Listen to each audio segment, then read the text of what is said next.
Hi friends, அனைவருக்கும் வணக்கம். அனைவரையும் அமிர்தா நாட்டுக்கோழி பண்ணை யூடியூப் சேனலுக்கு அன்போடு வரவேற்கிறேன். இன்றைக்கி என்ன பார்க்க போகிறோம் அப்படின்னா, கோழிகளை வந்து நம்ம இயற்கை முறையில் அவயம் வச்சோம் அப்படின்னா, இன்குபேட்டர் இல்லாமல் கோழி மூலமாக நம்ம அவயம் வைக்கிறோம் அப்படின்னா நம்ம எப்படி வந்து கவனமாக இருக்கணும், அப்படி கவனமாக இல்லைன்னா நடக்கும் அப்படிங்கிறத பற்றி நீங்கள் சொல்ல போகிறேன். ஸோ அதை சொல்கிறதுக்கு முன்னாடி இதுவரையே நம்ம சேனலை சப்ஸ்கிரைப் பண்ணிக்கோங்க. பக்கத்தில் பெல் பட்டனுக்கு ப்ரெஸ் பண்ணிக்கோங்க. அப்போ தான் நாங்கள் எந்த ஒரு வீடியோ போட்டாலும் உங்களுக்கு உடனுக்குடன் கிடைக்கும். ஸோ இந்த வீடியோ பிடிச்சிருந்தா ஃப்ரெண்ட்ஸ்க்கு ஷேர் பண்ணுங்கள், லைக் பண்ணுங்கள். ஸோ வாங்க பார்க்கலாம்.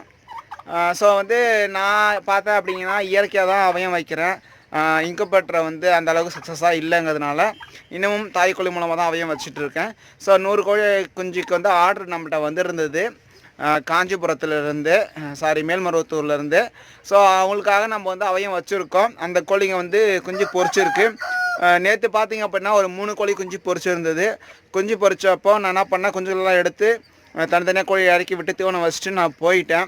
ஸோ அது வந்து கொஞ்சம் கவனக்குறைவு தான் உண்மையாக சொல்லணும்னா. அப்படி போனதுனால என்ன நடந்தது அப்படிங்கிறத நீ உங்களுக்கு காமிக்கிறேன், பார்த்துக்கோங்க. நீங்கள் வந்து இதை மாதிரி ஒரு 5 கோழி 4 கோழி இல்லை ஒன்றுக்கு மேற்பட்ட கோழிகளாக ஒரே நாள் அவயம் வச்சு குஞ்சு பொரிச்சதுன்னா கவனக்குறைவாக இருக்கக்கூடாது. அதை தனியாக நீங்கள் செப்பரேட் தனித்தனியாக தான் அடைச்சி வைக்கணும். ஸோ அதுக்காக தான் இந்த வீடியோ உங்களுக்கு ஒரு முன்னெச்சரிக்கையாக இருக்கட்டும் அப்படிங்கிறத இந்த வீடியோ நம்ம வந்து போடுறோம். பாருங்கள். இப்போ வந்து பண்ணைக்குள்ளே வந்தாச்சு. வந்ததுக்கப்புறம் என்னென்ன அப்படிங்கிறத உங்களுக்கு நான் காமிக்கிறேன், ஒன்றா பாருங்கள். ஸோ பார்த்தீங்க அப்படின்னா இது ஒரு கோழி குஞ்சு பொரிச்சிருக்கு. இதில் வந்து ஒரு 11 குஞ்சுகள் இருக்குது இது. அதுக்கப்புறம் இந்த கோழியில் பார்த்தீங்கன்னா இது ஒரு 15 குஞ்சு இருக்குது. அப்புறம் இடத்தீனிக்காக வருது. ஸோ இது ரெண்டும் ஃபஸ்ட் நாளே பொரிச்சிருச்சு. நம்ம ஒன்றா தான் விட்டுருந்தோம். ஆனால் வந்து இது கொத்திக்கெல்லாம் ஒன்றும் பண்ணலை. அதுக்கப்புறம் பார்த்திங்க அப்படின்னா ஒரு 2 கோழி குஞ்சு பொரிச்சிது. இப்போ இதில் வந்து பார்த்திங்கன்னா 2 கோழி குஞ்சை ஒரே கோழியில் விட்டுட்டு அதில் வந்து நம்ம ப்ரூடிங் போட்டிருக்கோம், லைட் போட்டிருக்கோம். ஏன்னா வந்து இதால் 25 குஞ்சுக்கு வந்து மொத்தம் 30 முட்டை வச்சோம். அதில் வந்து 26 குஞ்சு பொரிச்சுது. ஸோ அதில் 26 குஞ்சு இதால் ஹீட்டு தர முடியாதுன்னா நம்ம லைட்டு போட்டிருக்கோம். ஒரே கோழியை மட்டும் தான் உள்ளே விட்டுருக்கோம். அந்த பாருங்கள், இந்த அடுத்த நாள் பொரிச்சுது. சொல்லப்போனால் 3 கோழி பொரிச்சுது. அதில் மொத்தம் 35 குஞ்சுகளில் பார்த்தீங்க அப்படின்னா நான் எல்லாத்தையும் ஒன்றா இதுக்குள்ளே போட்டுட்டு தீனி வச்சுட்டு நான் வந்து காலேஜ் கிளம்பி போயிட்டேன், ஆஃபீஸ் கிளம்பி போயிட்டு வந்து பார்த்தப்ப என்ன நடந்ததுங்கிறது தான் உங்களுக்கு சொல்கிறது தான் இந்த வீடியோ. அது ஏன்னா இந்த கவனக்குறைவு தான். ஸோ நான் என்ன பண்ணேன்னா இது ஃபுல்லாக வந்து தகரம் தானே போட்டிருக்கோம், அதனால் பாதிப்பு வராதுன்னு சொல்லி அதில் ஒரு 35 குஞ்சை விட்டுட்டு வெளியில் பார்த்தீங்கன்னா ஒரு 22 குஞ்சுகள் இருக்குது. இதை 35 குஞ்சு விட்டுட்டு நான் போயிட்டேன். பட் என்ன நடந்ததுன்னு பார்த்தீங்கன்னா, ஸோ இந்த சண்டை போட்டுக்கிட்டு பாருங்கள், இதே மாதிரி ஒன்று மாற்றி ஒன்று சண்டை போட்டுக்கிட்டு மட்டும் இல்லாமல், ஸோ இந்த இடத்துல பார்த்தீங்கன்னா வெளியில் இருக்கிற இந்த மேஞ்சிட்டு இருக்கிற கோழிகள்லாம் சீச்சிருக்கு, உள்ளே இருக்கிற கோழியும் சீச்சிருக்கு. சீச்சதுனால இந்த மண்ணெல்லாம் எடுத்துட்டதுனால கீழே கேப் வந்திருக்கு. அந்த கேப் வழியாக வெளியில் வந்த குஞ்சுகளெல்லாம் இந்த 2 கோழியும் வெளியில் கோழிகள்லாம் அடித்து கொன்னுடுச்சு. அப்படி ஆயிடுச்சு. ஸோ அதனால் நீங்கள் வந்து கோழிகள் ஒன்றுக்கு மேற்பட்ட கோழிகள் குஞ்சு பொரிச்சதுன்னா நீங்கள் ரொம்ப கவனமாக இருக்கணும். இதனால் இழப்பு வந்து நமக்கு ஏற்படுது. ஸோ எனக்கு பார்த்தீங்க அப்படின்னா மொத்தமாக 6 குஞ்சுகள் இறந்துருச்சு. அடித்து கழுத்து நெரிச்சு 6 குஞ்சில் கொண்டுடுச்சு. நான் உங்களுக்கு அதை காமிக்கிறேன். ஸோ அதனால் நீங்கள் ஒன்றுக்கு மேற்பட்ட கோழி குஞ்சு பொரிச்சதுன்னா ரொம்ப இங்கே பாருங்கள், இப்படி அடிச்சுக்கிறதுனால நடுவில் இருக்க மாட்டிக்கிற கோழிகளில் மாட்டிக்கிட்டு குஞ்சுகள் மாட்டிக்கிட்டு இறந்துடும். ஸோ அதனால் நீங்கள் வந்து ரொம்ப கவனமாக இருக்கணும். அதுக்கு தான் இந்த வீடியோ. ஸோ இந்த வீடியோ உங்களுக்கு பிடிச்சிருந்தால் லைக் பண்ணுங்கள், ஷேர் பண்ணுங்கள். அதே போல் இந்த குஞ்சுகளுக்கு தீவனம் நல்லா கொடுங்க. ஏன்னா அதிக குஞ்சுகள் இருக்கிறதுனால நீங்கள் கொடுக்குற தீவனம் பற்றாக்குறை ஏற்பட்டுறக்கூடாது. அதனால் தீவனம் நிறையா கொடுக்கணும். அப்போல்லாம் குஞ்சுகளை நல்லா ஃபுல் சேஃப்டியாக நீங்கள் அடைச்சி வைங்க, பிரித்து வச்சுருங்க. இந்த கோழி தனியாக அந்த கோழி தனியாக பிரித்து வச்சுருங்க.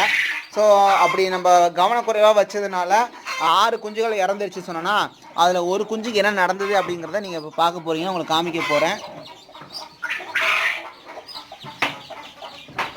ஸோ இங்கே பாருங்கள். ஸோ அதில் இந்த 6 குஞ்சுகள் இறந்தது இல்லாமல் ஒரு குஞ்சை போட்டு எப்படி கொத்தி வச்சுருக்கு பார்த்தீங்களா? ஸோ பாருங்கள், ஃபுல்லாக கொத்தி எடுத்துருச்சு. ஸோ இந்த பக்கம் பாருங்கள், எங்கேயும் ஃபுல்லாக அப்படியே பாருங்கள், ரெக்கையெல்லாம் கொத்தி எடுத்துருச்சு. இதில் ஒரு குஞ்சு தான் உயிரோடு இருந்தது, மிச்சம் 6 இறந்துருச்சு. ஸோ இது வந்து பெரிய இழப்பு நமக்கு. ஏன் அப்படின்னா இப்போ ஒரு நாள் குஞ்சிலே நம்ம வந்து 45 ரூபாயிலேருந்து 50 ரூபா விற்கிறோம். இன்குபேட்டரில் வச்சுக்கிறவங்க 45 கொடுக்குறாங்க. தாய்க்கோழி மூலமாக அவயம் வைக்கிறதுனால 50 கொடுத்துட்டு இருக்கோம். ஸோ இப்போ ஒரு குஞ்சு 50 ரூபா அப்படின்னா 6 குஞ்சு பார்த்தீங்கன்னா உங்களுக்கு வந்து 300 வந்து நஷ்டம் வந்துருச்சு. ஸோ நம்ம ஒரு நாள் 21 நாள் வந்து இந்த 10 கோழிகளை நீங்கள் அமைய வச்சு தூக்கி மேய்ச்சலுக்கு விட்டு நீங்கள் வைக்க எவ்வளோ சிரமங்கிறது நீங்கள் வளர்த்து பார்த்தீங்கன்னா தெரியும். அவ்வளோ பண்ண வச்சுருக்க நண்பர்களுக்கு நல்லாவே தெரியும்னு நினைக்கிறேன். ஏன்னா இங்கப்பட்டில் வச்சுருந்தா ரொம்ப ஃப்ரீ வச்சுட்டு போயிட்டே இருக்க வேண்டியதான், அது பார்த்துக்கோ. ஆனால் தலைக்கொழி மூலம் வைக்கலாம். நம்ம என்ன பண்ணோம், அப்பப்போ காலையில் வந்து நம்ம தீவனத்துக்கு எடுத்து விடணும். அப்படி விட்டு இவ்வளோ கஷ்டப்பட்டு நம்ம ஆஃபீஸ் போகிற டைம் இப்போ காலையில் ஆஃபீஸுக்கு போகிறதுக்கு முன்னாடி டைமில் இதெல்லாம் எடுத்து மேய்ச்சலுக்கு விட்டுட்டு திரும்ப அடைச்சி வச்சு அது ஒரு 300 இழப்புங்கிறது பெரிய வந்து லாஸ் தான். ஸோ நம்மளுடைய சின்ன கவனக்குறைவுனால நமக்கு அதிகப்படியான வந்து நஷ்டத்தை நாட்டுக்கோழி வளர்ப்பு ஏற்படுத்திடும். ஸோ அதனால் நீங்கள் வந்து ஒன்றுக்கு மேற்பட்ட கோழி அவையும் வச்சிங்க அப்படின்னா அந்த கோழிகளை தனித்தனியாக ரொம்ப சேஃப்டியாக விட்டுட்டு போகிறது தான் நல்லது. ஸோ இந்த தப்பை நீங்களும் பண்ணிடாதீங்க, அதுக்காக அந்த வீடியோ போட்டிருக்கேன். ஸோ இதுக்கப்புறம் எப்படி இன்ஜெக்ஷன் பண்ணுறது, R2B வந்து வேக்சின் வந்து கோழிகளுக்கு எப்படி தோல்கடியில் இன்ஜெக்ஷன் பண்ணுறதுன்னு ஒரு நண்பர் கேட்டிருந்தார். அவருக்கு வந்து நான் வீடியோ எடுக்க போகிறேன், எடுத்து அந்த வீடியோ அப்லோட் பண்ணுறேன். ஸோ நீங்கள் பாருங்கள், உங்களுக்கு உதவியாக இருக்கும். உங்களுக்கு ஹெல்ப் பண்ண அந்த வீடியோ உதவி செய்யும் எப்படி இன்ஜெக்ஷன் பண்ணுறதுன்னு சொல்லிட்டு. ஸோ இதுவரையே நம்ம சேனல் சப்ஸ்கிரைப் பண்ணிக்கோங்க, பக்கத்தில் பெல் பட்டன் ப்ரெஸ் பண்ணிக்கோங்க. இந்த வீடியோ பிடிச்சிருந்தா லைக் பண்ணுங்கள், ஷேர் பண்ணுங்கள், சப்போர்ட் பண்ணுங்கள். இதுவரையே நீங்கள் சப்போர்ட் பண்ணிகிட்ருக்கீங்க. உங்கள் எல்லாருக்கும் ரொம்ப நன்றி. தேங்க்யூ.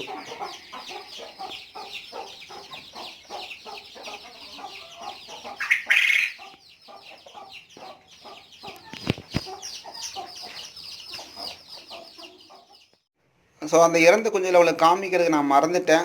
ஸோ அதனால் இப்போ காமிக்கிறேன் பாருங்கள். ஸோ பாருங்கள், ஸோ நம்ம ஆசாசியாக பொறிச்சு வளர்ந்த அந்த குஞ்சுகள் பாருங்கள். 6 குஞ்சுகள், அங்கே ஒரு குஞ்சு தரையிலே கடந்துச்சு. இதோ பாருங்கள் 6 குஞ்சுங்க. ஸோ நமக்கு வந்து ஏற்பட்ட இழப்பு நம்ம வந்து கொஞ்சம் கவனக்குறைவு இருந்ததுனால. ஸோ நான் எப்பயுமே வந்து ரொம்ப கவனமாக தான் இருப்பேன். கோழி குஞ்சு பொறிச்சதுக்கு அப்புறம் அன்றைக்கும் தனியாக பிரித்து அதுக்கு தீனி வச்சுட்டு அந்த தகரத்துக்குள்ளே ப்ரூடிங் போட்டு மேலே கம்பி போட்டு கோழி இது உள்ளே குதிச்சிடக்கூடாதுன்னு போட்டு மூடிட்டு தான் போனேன். நம்மளையும் மீறி அந்த 2 கோழியும் 2 பக்கம் சிரிச்சதுனால கேப் வழியாக சின்ன கொஞ்சம் வெளியே வந்துருச்சு. அதனால தான் இந்த இழப்பு. இங்கே பாருங்கள், இந்த கோழி எப்படி இந்த கழுத்துக்குள்ளே பாருங்கள் எந்த அளவுக்கு ஷார்ப்பாக கொத்தி இந்த கொண்டு இருக்குது பாருங்கள். ஸோ இந்த குஞ்சுகளில் பாருங்கள். ஸோ அதில் நமக்கு வந்து ஒரு கழுத்தறுத்தான் சிக்கும் இருந்தது. அவ்வளோ குஞ்சில் ஒரே ஒரு கழுத்தறுத்தை தான் பொறிச்சுது, அதையும் கரெக்டாக கொண்டுடுச்சுங்க கிராப் குஞ்சு. ஸோ மொத்தம் இந்த இங்கே இருக்கிறது 5 குஞ்சு, அங்கே ஒன்று உள்ளே எடுக்க மறந்துட்டேன். மொத்தம் 6 குஞ்சுகள் நேற்று நமக்கு வந்து இழப்பு. ஸோ டெய்லியும் காலையில் வந்து இந்த குஞ்சில் இறக்கி குட்டுத்தியோன்னு வச்சுட்டு நான் ஆஃபீஸுக்கு ஓடுற மாதிரி இருக்கும் டெய்லிக்கும். அந்த ஓரத்தில் அவசரத்தில் இது கரெக்டாக தான் பண்ணேன், இருந்தாலும் இது ஏற்பட்டுருச்சு. ஸோ ரொம்ப வருத்தமான விஷயம் இது, ரொம்ப வருத்தமாக தான் இருக்குது. ஏன்னா சிக்கு இவ்வளோ 21 நாள் அதை கஷ்டப்பட்டு நம்ம வர வச்சு நல்லா பொறிச்சதுக்கப்புறம் இப்படி ஆகுங்கிறப்போ ரொம்ப கஷ்டமாக இருக்குது. பரவாயில்ல, இதில் வந்து நம்ம ஒரு நல்ல பாடத்தை, நல்ல ஒரு நாலேஜ் அனுபவத்தை நம்ம எடுத்துக்கிட்டோம். ஸோ இதுக்கு வரை காலங்களில் அதை வந்து நல்லா பண்ணுவோம் அப்படிங்கிறத முடிவு பண்ணியிருக்கோம். ஸோ நீங்களும் இதுக்கப்புறம் ஒன்றுக்கும் மேற்பட்ட கோழிங்க பொறிச்சது அப்படின்னா ரொம்ப கவனமாகவும் இருங்க. ஏன்னா வந்து இயற்கை எதிரிகளாலேயோ நோய்களாலேயோ கொழிஞ்சுக செத்தா கூட நம்ம அட்ஜஸ்ட் பண்ணிக்கலாம். ஆனால் நம்ம இதே மாதிரி கோழி அடித்து இறந்துச்சுன்னா ரொம்ப மன கஷ்டமாக இருக்கும். அதுக்கு தான் இதை உங்களுக்கு காமிக்கலைன்னா இது இப்போ லாஸ்ட்டாக கொஞ்சம் காமிக்கிறேன் பாருங்கள். ஸோ நீங்கள் இது மாதிரி பண்ணாமல் இன்னும் கொஞ்சம் கேர் எடுத்து பண்ணுங்கள். நல்லா லாபம் நீங்கள் ஈட்டலாம். நன்றி, வணக்கம்.